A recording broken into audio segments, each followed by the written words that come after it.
perfect way to end the content creation boot camp right here at Suite 704.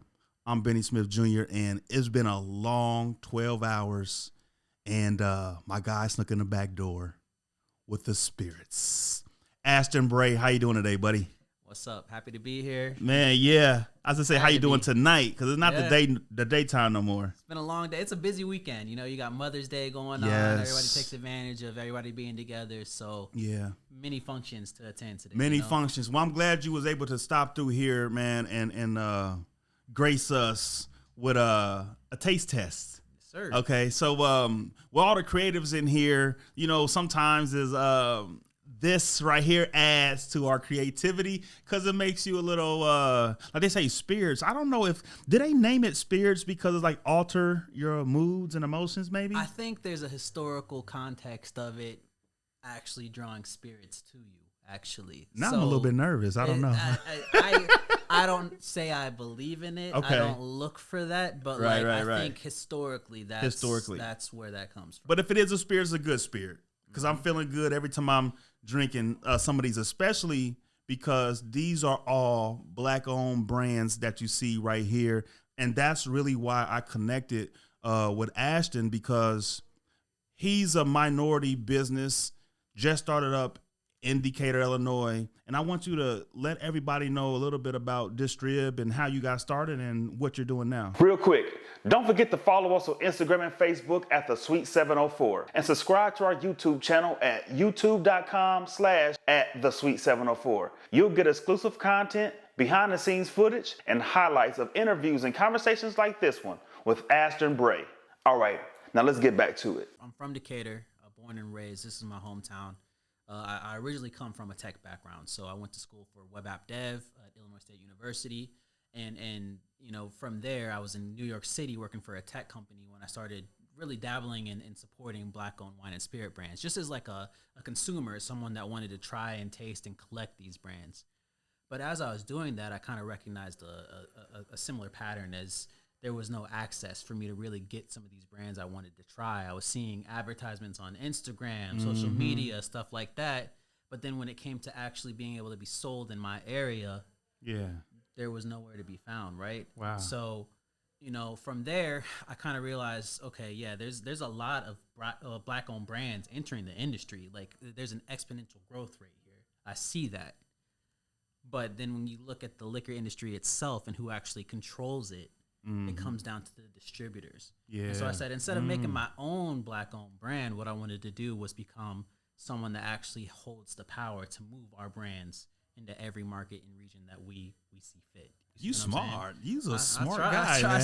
He's a smart guy, man. Actually, speak a little bit closer to the mic so that way it'd be a little bit better on me on the editing side. Yep. There we go. No. So you decided to not only well, you just like, let me skip this part. Let me go straight to the distribution phase. Like, for those that don't know, what is a distributor and what do you do? Right. Yeah. So in this country, the United States, after Prohibition, the government wanted to find a way to reduce monopolies in the liquor industry, because the mobs were running all the liquor illegally during Prohibition, right? They were making hella money off liquor, bootlegging all of it. Yeah.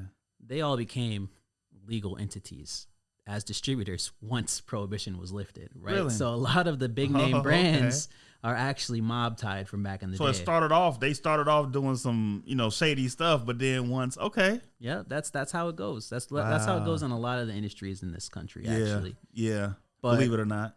But you know, when you look at that and you understand that they actually have the power to bring, for example, you got someone that owns a brand, for example, in New York, right? Like this brand right here that we're looking at is based out of New York. It's made by Vanessa Braxton. She's the first African-American woman master distiller in the entire country. She got her license to craft this liquor in 2012. She was actually the second Black person to get her license, both getting it in 2012 to craft liquor. Shout out to you, Vanessa. Yes, you're Vanessa. doing a great job. Amazing. She's a great mentor. So when you look at, you know, that history of us, it's very recent history is what I should say. 2012 is an insane number. I graduated high school 2012, right? Okay. But going back to what I was talking about with distribution, she can't sell her product in the state of Illinois unless she goes through a distributor. If you look at all the options for distributors in Illinois, there aren't many black distributors. Right. And the white distributors, they only care about a black-owned brand if they're already profitable. If they're big already. Right. So all the smaller mom and pops will have a hard time getting with one of these major distributors here locally or wherever, right? Yep. I've talked to numerous people that are trying to open their own black-owned liquor stores that support black-owned brands. But they fall into this issue where they can't get access to these brands because the distributors aren't carrying them. Who has and they don't right. want to carry them. Yeah. They're not going to just do it for one liquor store, right? We gotta drive and create the demand ourselves.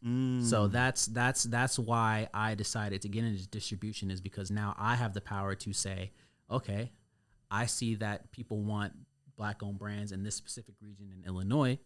I have the power to do so. I can help them register their products in Illinois. I can help them import the product into Illinois. And then I, as a distributor, sell that product to restaurants, bars, liquor stores. And then put that product into the specific market. Man, that's amazing. So, like, you really have, you're the key that a lot of these smaller brands to have access to the whole entire state. You're the guy that they need to talk to, right? Yep, that's exactly it. And it's tough, though, because right now, I just started. I got my license in September of 2024. I started selling in December of 2024. We're just now starting really into the initial phase of 2025. And I have a couple pretty big products in my book of business. And I'm a one-man team right now. So it's hard for me to incorporate a lot of other brands until I've grown at a capacity where I have employees that can help drive the initiative forward. Does that make sense? Yeah, because you definitely don't want to, a lot of small businesses die not because they have too much business, or they die because they have too much business. Sometimes that's like, some people want that problem, but it's like, if you can't handle the capacity of the workload that's coming in, you're going to fail eventually. You know what I'm saying? So you're doing smart. For me, it's more of the fact that I have to invest in every brand that I work with, right? So what do you mean by that? So I have to buy this product from Vanessa, right? I have to buy any brand that wants to work with me. I have to purchase that product, and then I have to resell it because that's how it works in distribution. So you think about, okay, so this bottle of liquor might be made for $5 on Vanessa's end. Okay. Right? In New York, she can sell it for $7.50 and make profit.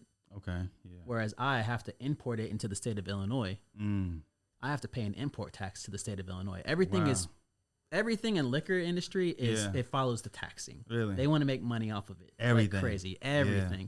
So if I order a case of this right here, a case of the Black Momma Vodka, 12 bottles, that case is going to cost me $22 in taxes just to import it into the state of Illinois. So that makes the price go up a little bit, right? So it's a tricky industry, but if you run into a couple brands, if I take on 50 brands and 3 of them make it, I'm recouping my losses, right? You got to think about it like the stock market in a way, where you're gonna invest in diversify your portfolio into 50 different stocks. 3 of them might make you a billionaire one day, right? Wow. You know what I'm saying? Yeah. But at the end of the day, my goal is to really hope that a lot of them are successful. But in every industry, not everyone's gonna make it. Yeah. So in your industry, in the liquor industry, with you especially being a small liquor distributor right now, the marketing budgets is always hard because like, how do we find out that these? So how are you getting the word out about the options that we do have? But not only that, where can people go purchase some of the things? So right now, where I started is with liquor stores, right? So if you see this bottle right here, this big handle of the I'm familiar with this. Yes. I'm definitely familiar with this one. The Black Momma Vodka, 8 times distilled. It's comparative to Tito's, but it's better. In comparison, everyone says it's better. Everyone I've spoken to says it's better. I started with selling that product specifically in liquor stores with the goal in mind to bring a high quality premium product to our communities, but at a price point that everyone can afford. So if you compare that to like a bottle of Tito's at the same quantity, 1.75 milliliters, Tito's is going to run for $36.99 on average. Yeah. You can buy that bottle for $25.99 in our liquor stores right now. Yeah. You're saving $10. You're saving $10. $10 goes a long way in our community. You know You're definitely right, because once I get this, I want to go right over to Turkey Man and grab me a burger and the hood tacos or whatnot. I mean, the collard green tacos with the hood rice. That's $10. You know what I'm saying? Hey, $10 is $10. You know what I'm so saying? after I buy this from JB's, because that's where I go grab it from. Yep. JB's, because right down the street, right to Turkey Man, grab me something to eat. I'm coming right back to the studio. Yep. So actually, man, this is awesome, man. So let's get right to it. Let's try one of these. Yeah. I got 2 shot glasses here.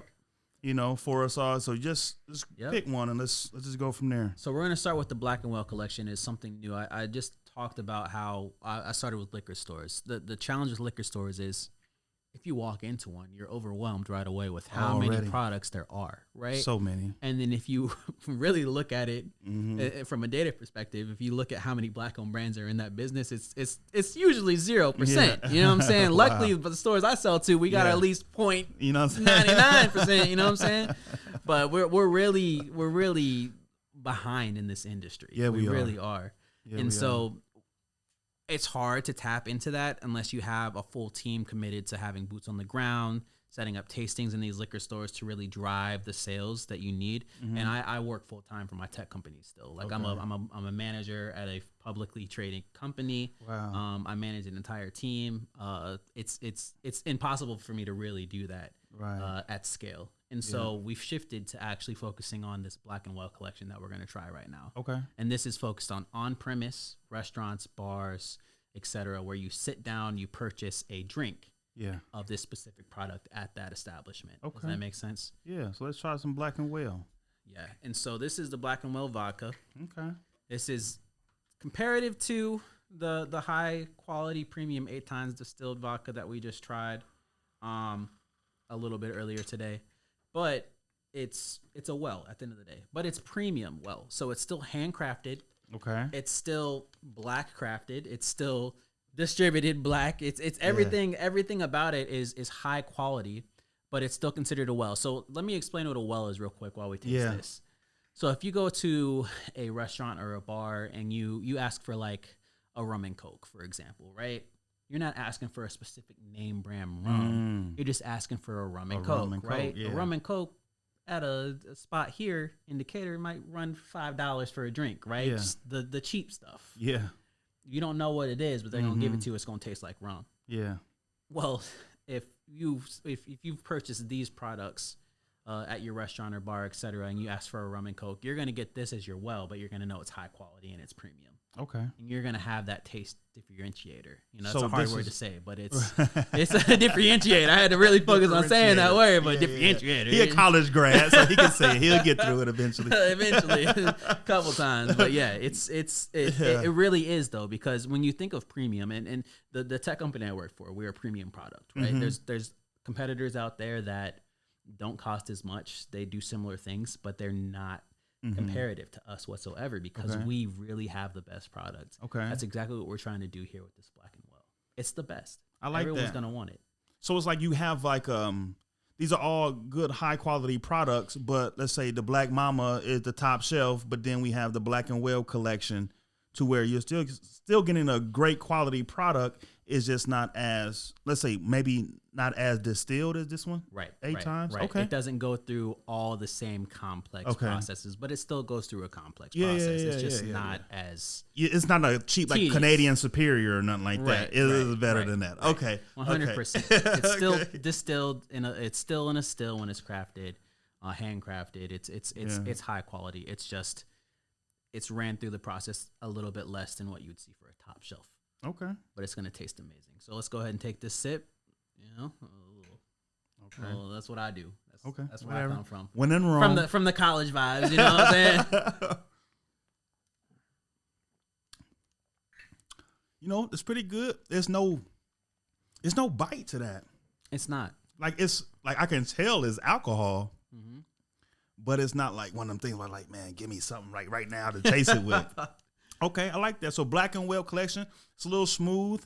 Didn't burn anything going down. It's okay. I like that. Another thing to remind people with the wells usually is you typically mix them, right? Yeah. So we're taking a shot of a well right now. Some people want that. Some Yeah. people want a quick shot of a well, just to like get that buzz going or whatever. Right. But most of the time, we're going to mix these. Yeah. It's going to be a cocktail. I'm definitely I'm a cocktail type of guy. Pause. I don't know. I don't know. Yeah. But yeah. Oh, no. Yeah. Oh, yeah. Hey, Black and Well. Yeah. Black and Well. Black and Well. Black and Well. Okay, so what we got next, man? So the next one, so we're going to go down the list. We're going to do a gin. This is, okay. We actually have a top shelf gin over there. It's rhubarb gin. That's delicious. But we're going to do the well gin. Okay. Just a small pour. We're trying all of this, so we don't want to get too crazy. Definitely drinking responsibly. I'm over the age of 21. It's okay. Hence the gray in the beard. We're okay. We're okay over here. I'm definitely over 21 as well. My new hire at my tech company thought I was 35 and I was offended. I'm only 30, people. All right, so I gotta get something going on over here. Okay. So this is the well gin. The well gin. I've been told this one is very smooth as well. Okay. I like to sniff it first.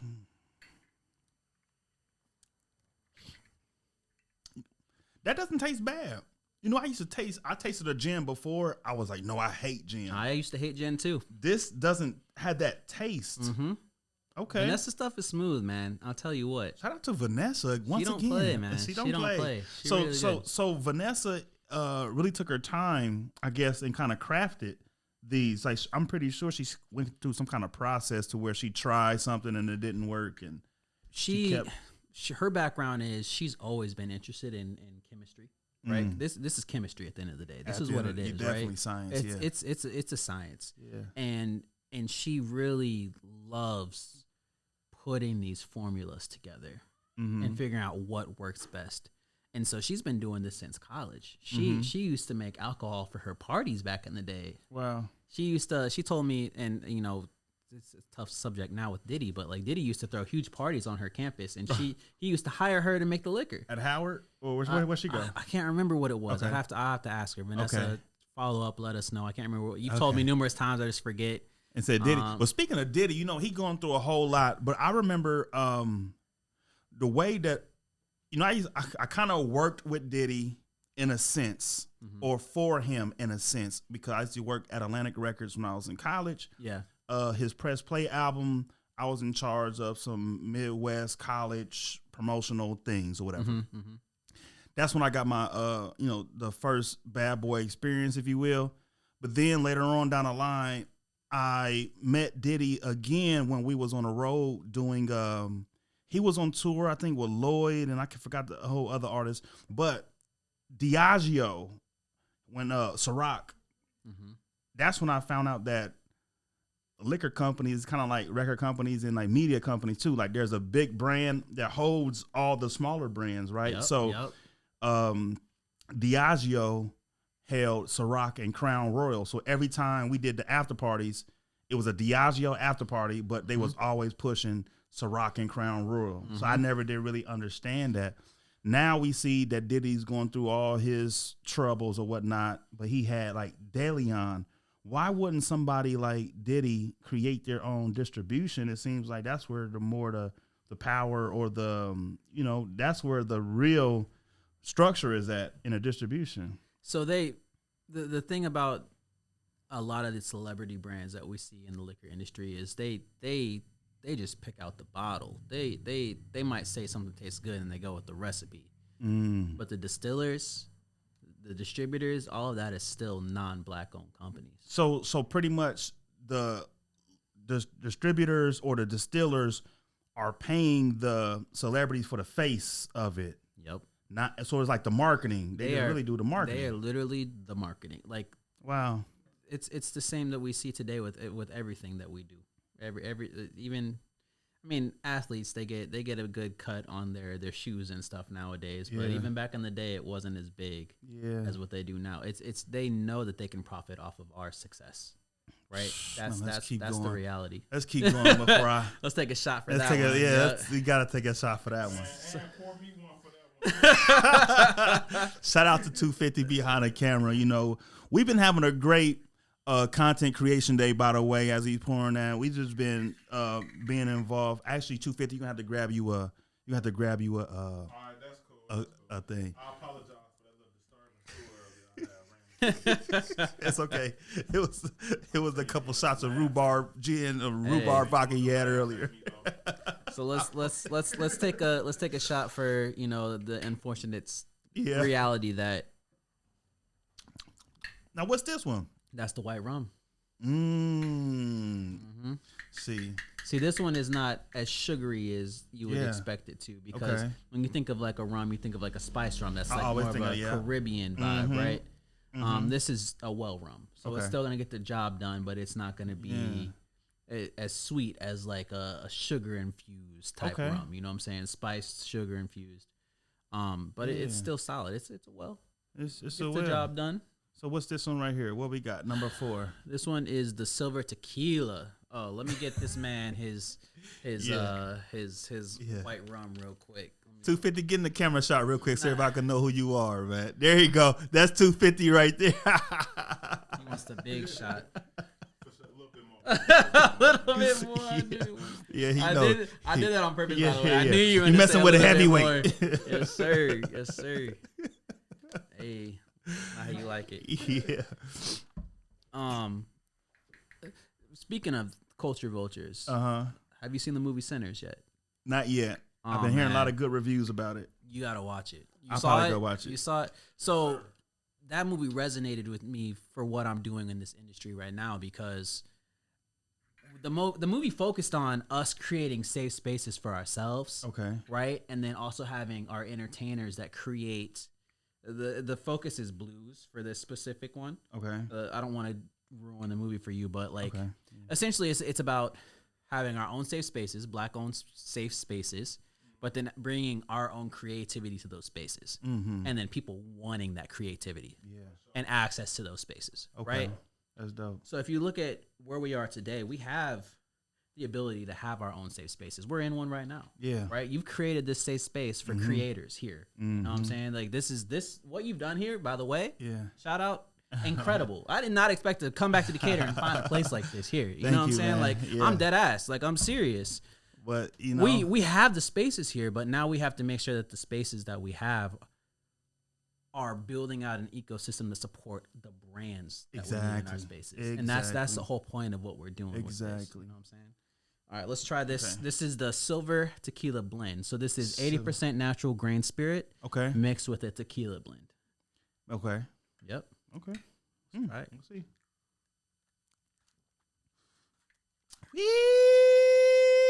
Doggy. Yeah, that's that one. That's that one to be like,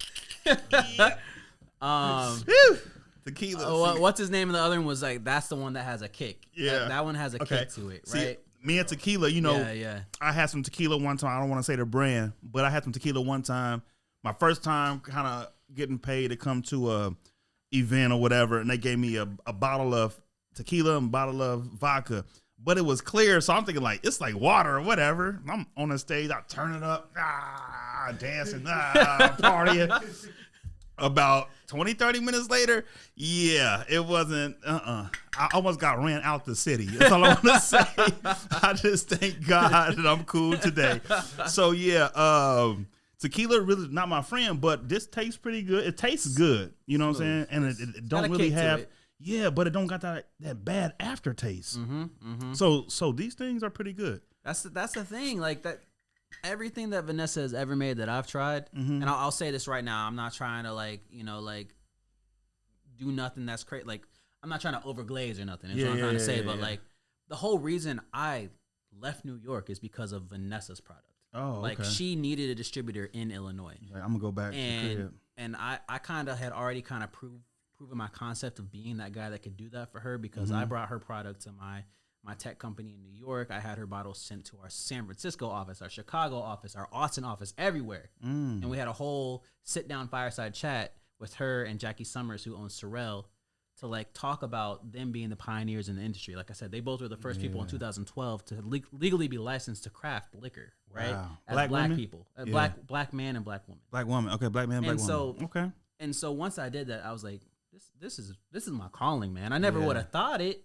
I'm a tech guy. I love fucking computers and coding. Yeah. But like, I drink. Yeah. And I have social gatherings, and if I want to make sure that those situations that I'm in where I'm doing that shit, I'm putting my money towards my people that need it the most, right?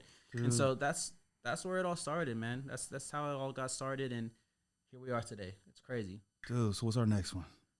We are gonna do the agave. Where we at now? We didn't hit all. Did we do this one already? This is the agave right here. So the agave spirit. Oh my goodness! For the viewers that are not aware, the agave spirit is tequila. It's tequila, but you just can't call it tequila because it's made in the United States of America. You can only call tequila if the agave spirit, 100% agave spirit, is made in a specific region of Mexico.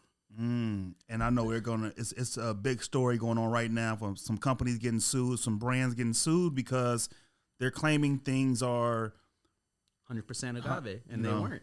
Casamigos, that's exactly what you're talking about. Yeah, right now. exactly. Yeah, it's Casamigos. Is it Don Julio too? And Don Julio was one of the ones. Hey, once that door opens, it's a domino effect. Yeah, because then they start looking at everyone that's been marketing. And think about it like this: who do you think owns Casamigos and Don Julio? Diageo. Probably. I would have to look at it, but yeah. if they're doing the same marketing tactics across the board, it's gonna make sense. They're gonna get sued. You know for what's all of them. crazy though? Now that I think about it though, and I don't know, it might be the spirits talking, but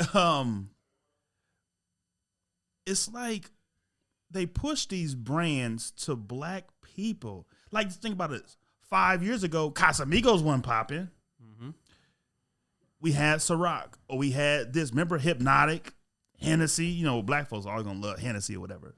But it's like some of these brands, they push on us by putting in these rap videos, by having brand exposure, right? Product placement. You know, they do all these things so that we can be attached to it. But it's like, it's not benefiting our community, not one bit. And all the alcoholics I know, a lot of these people should be millionaires, you know what I'm saying? But it don't go to our community. It goes straight to somewhere else. Diageo, and I'm pretty sure that's probably not an American company. I haven't looked into it. I think they're British or something like that. You know what I'm saying? Yeah. So it's like, something. Anyway, let me stop talking about this. Let me get to this. Let's try this. But you bring up a good point that I want to talk about after we take this shot. Let's take this one. Whew. Definitely tequila. Or agave. Definitely 100% agave. Whew. Yeah. Exactly that. Yep. So you brought up a good point, which is that they push for us to really consume these brands through marketing, right? Through music videos, rap videos, stuff like that. I would take it a step further and say we make these things popular. Definitely. I know that. We make these things popular. These things become they see that we might like it slightly, and then they go through and they say, "Oh, they liked it. We gotta capitalize on this. We gotta ride that momentum, right? Everything we dabble in, whether it's a sport, music, art, poetry, whatever, we are the best every single time, and everyone wants to then replicate that in some way, shape, or form, or be a part of that, or feel accepted in that way, shape, or form. Interesting. And so that's what we see with that. You brought up Hennessy. There's a historical tie to that from the Civil War, or not Civil War. I apologize. That's old as shit. World War II. Okay. When our black soldiers went over to France to help free them from Germany, we were gifted Hennessy by the civilians in France. And we brought that back over to America. And for a black man to be given a gift at that point in time by a white person was so big that, like, Hennessy became a staple in everyone's household that was a military family. Interesting. And then Hennessy saw that, and they said, "Oh, we gotta drive that momentum. we gotta capitalize on that." That's the truth, though, man. It's sad, but that's how it always is. Always. That's how it always is, and I get it. But that happens in every freaking industry. And it's time, especially right now with the macroeconomic environment we are in the United States of America, we got to create our own ecosystems. We got to create our own brands. We got to create our own products. Yeah. Because If we don't, I talked about the movie Sinners earlier. Mm-hmm. These are all sharecroppers. They don't own the land that they're farming. You don't own, yeah. We're doing the same thing today. Wow. Making everybody else rich. We don't own our businesses. We don't own anything. We don't own our neighborhoods. And we're just making everybody rich. You got me thinking about people who just be on the block talking about this my block, this and that, but they don't own a piece of property over there. So it's really not your block. So your block. I would encourage everybody who think that this my block to just buy a piece of land. You know, just buy a little piece of land at first, or to buy a crib or something like that, and then you can start from there. But like I said, I'm just getting all off. I mean, I can talk to this brother all day, especially with some of this stuff. So what all we got next? Yes, See, they sir. said don't mix the brown with the light. Don't never mix the dark with the light, but that's what they we're say. We're taking sips. We're taking sips. Yeah, we're It'll be definitely fine. taking sips. So right now what we're doing is this is the 2-year age blended bourbon. 2-year aged blended bourbon. Now, why do they hold stuff like bourbon, whiskey, whatever, in barrels for so long, like wine? Like, is it the older the better, the older the stronger? Or something? It's a science. Okay. It's the longer you let something sit and ferment, right? Oh yeah. Okay. The flavors. I see what you're saying. Like, yeah. think about it. Like, we talk about this regularly when it even comes to like homemade spaghetti. Yeah, right. Spaghetti tastes better the next The day. next day, It always the seasoning does, set right? in and all that. Everything Yeah, mixes yeah. together the next day. It's 10 Okay. times better. I get so it. now we're doing that from like a liquor standpoint I inside get of a it. barrel that sits for 10 years. Wow. Yeah. Think about what's going on. Right, How much 10 time years. you got to Yeah. let these flavors just really marinate. You know what I'm saying? It's yeah, it's yeah. marination. Yeah. Okay. You think about a steak. You put Yeah. a little marinade on it. You sit on Yeah. it for 1 day, it's good. You sit on it for 2 days. Yeah. I get it. It's like putting a buttermilk on a chicken. So sometimes when you put the seasonings on a chicken, it's gonna stick or whatever. But when you put it in that buttermilk first, then you put the seasoning. I'm talking about grandmama taught me. Anyway, let's get to this. All right, so this is the 2-year aged bourbon. No buttermilk. No buttermilk. No buttermilk. Yeah. My guy, David Bean. Shout out to David Bean from 217 Flavor. He really loves bourbon. He makes a bourbon sauce, and he drinks bourbon all the time. I really think he'll like this one. It's very smooth. It doesn't have that. It don't taste cheap. I don't know how else to say that, but it don't taste cheap at all. Like, it's. So this is funny you say that because Vanessa regrets making this a well. Really? For real? Everyone keeps telling her she should have put this in a glass bottle. This should have been in a glass bottle. That's how good, and that's why the price point for this is actually a little bit higher, right? So it's Okay. $19.60 per bottle. Okay. While all of these clears over here are $13.99, right? Okay. So it's a higher price point, Mm-hmm. higher quality, 2 years aged. It's delicious, man. Yeah. You just tried it. You could sit that on the rocks, right? You really can. Put it on like a little whiskey ball, put it in a scotch glass or whatever, and, Yeah. and just you got it going good. The reason why I can't tell it's a trade secret that she Okay. told me, but she's unique in how she crafts these things. Okay. It comes down to the barrel. Comes down to the barrel. Comes down to the barrel. Let's get this one in. Yep. This is the rye whiskey. A lot of people are familiar with rye whiskey coming from Canada. So bourbon, I think it has to be like 51% corn, and then a couple other different variants of other ingredients. Well, rye is 100% rye. It doesn't have anything else mixed with it. Just rye. It's just 100% rye whiskey. Now, rye is like some kind of like wheat thing. Is that wheat? I think so because we got rye bread. Yeah, right? yeah. I mean, that's why. You know. I'll be honest. Yeah. I'm not the expert on whiskey. I'm learning. But it's like I told you. I've never tried anything that Vanessa's made where I didn't like it. So in whiskey, a popular brand of whiskey would be something like what? you got Jack Daniel's whiskey is one of the most popular. Okay, so it's something like a Jack Daniel's. So you do like whiskey. a. But I don't think that's rye. I don't think that's Okay. rye whiskey. I Well, think what that's- about what's the other one name? In the bag, they put it in the bag. I can't think of the name right now. Crown Royal. Yeah, Crown. Crown is. I don't think it's a rye either. I would have to look. Like I told you, Okay. I'm not an expert on the whiskey. Okay, you just know what you know. You just know But this yes. for sure. But people say that the straight bourbon, the 2-year straight, 2-year aged Okay. straight bourbon right there that we tried, Yeah. that Crown reminds them of that. Okay. Yeah. Okay. So let's try this one. Yep. Let's try it out.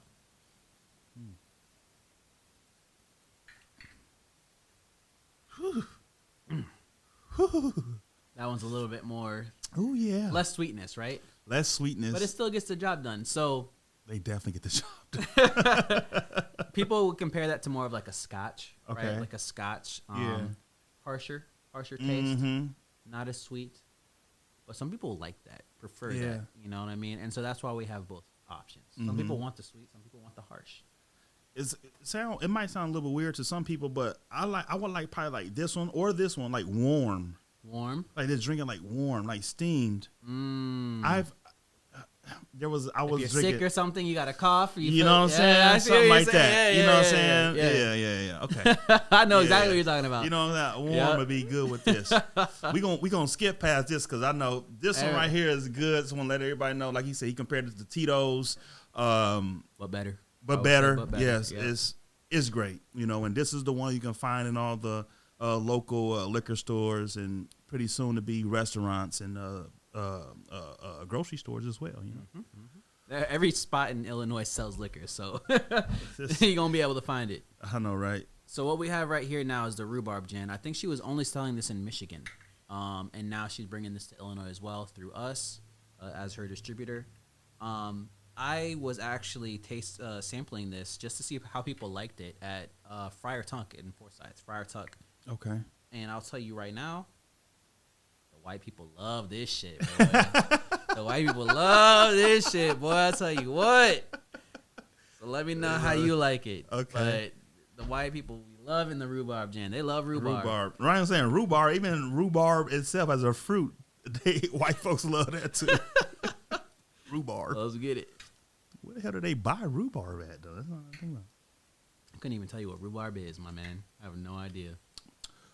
You know what? It's remind me of like holidays, Christmas time. People have said that. You know what I'm saying? People For say real? that. Okay. So, It's like someone said it makes it feel like your breath smells good when you you know what I'm saying? yeah, like not peppermint, but like some sort of like like candy, but like a minty candy, but it's not mint, right? It's just it has those tasting notes of like flowery, or something. yeah. Okay, I'm trying to think of the word to describe it, but y'all just gotta taste it for yourself. That's all I can say. I don't know, and then maybe y'all can let us know what it tastes like.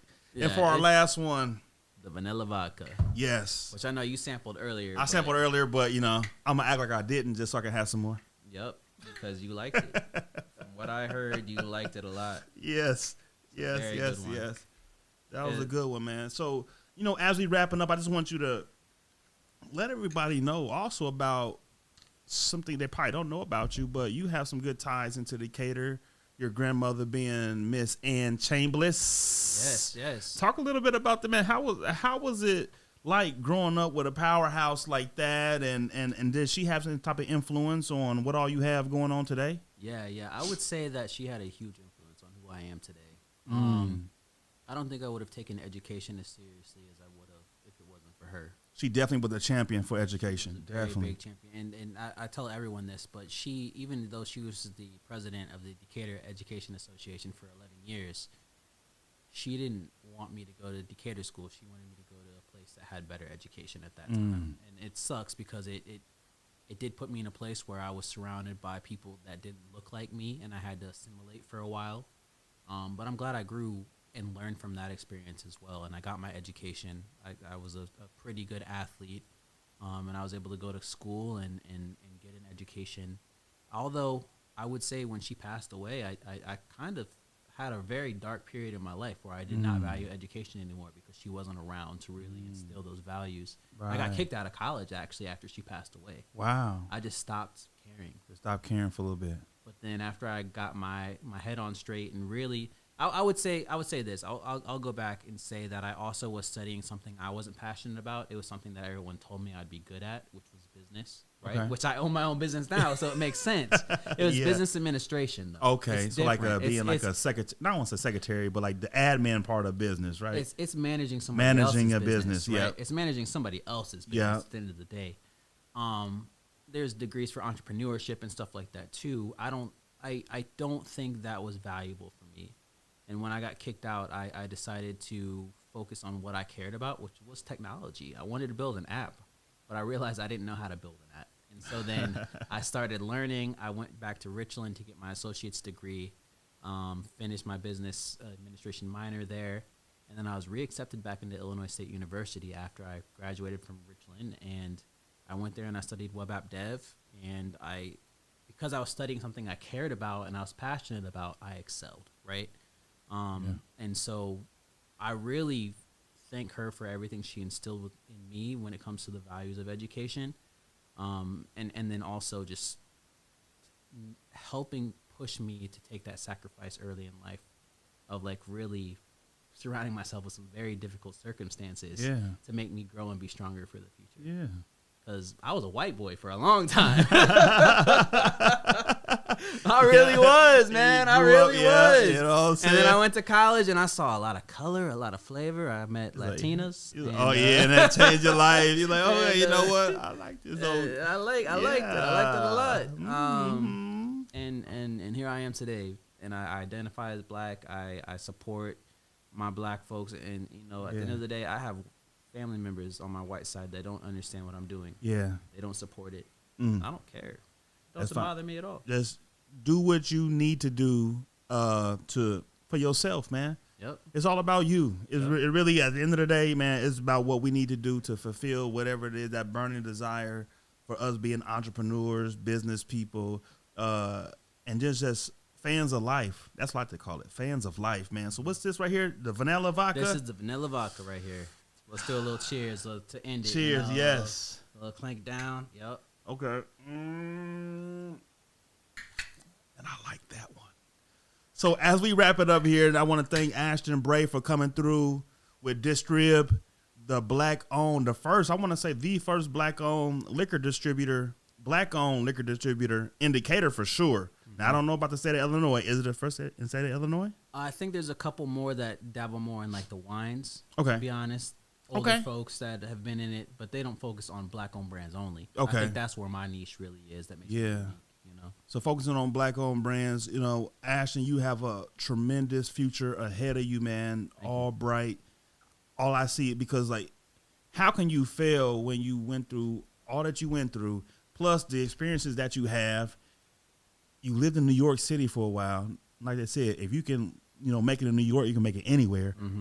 But I like to say, if you can make it in Decatur, you can make it in any place in America or in the world, because we come from a place where we don't see this every single day. You know, people, you know, I own Suite 704, which I own the real estate that Suite 704 is inside. This guy has a company, DISTRYB. I mean, you don't see this often. So take advantage of us, the knowledge that we have, not only that, the passion that we have. I think that it deserves another shot. And we out of here. This man just wants another drink, damn it. The whole speech was just to get one more drink. That's all. I'm trying to figure out how I can get another shot of this here. He wants right that here. vanilla vodka, baby. Vanilla vodka. So Ash, how can they find you if they want to you know, hit up if they want to purchase the liquor or to find out more about your business? Yeah, so we have a website called DISTRYB.com, DISTRYB.com. On social media, you can find us as either at DISTRYB or DISTRYB.us, depending on the social media platform. If you just type DISTRYB, you're going to find us. It's very easy. How do you spell DISTRYB? Because I know it's different. DISTRYB.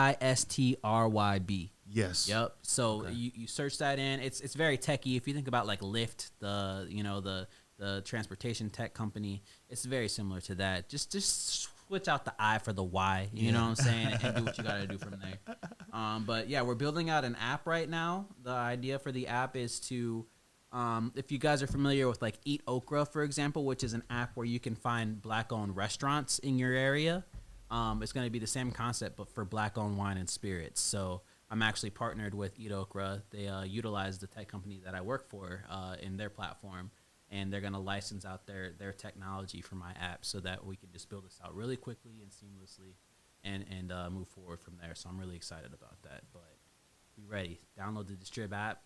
Support black-owned brands. Yes. Support us. And let's build this ecosystem that we want to see, because we can't rely on Target no more. That's why we're boycotting them.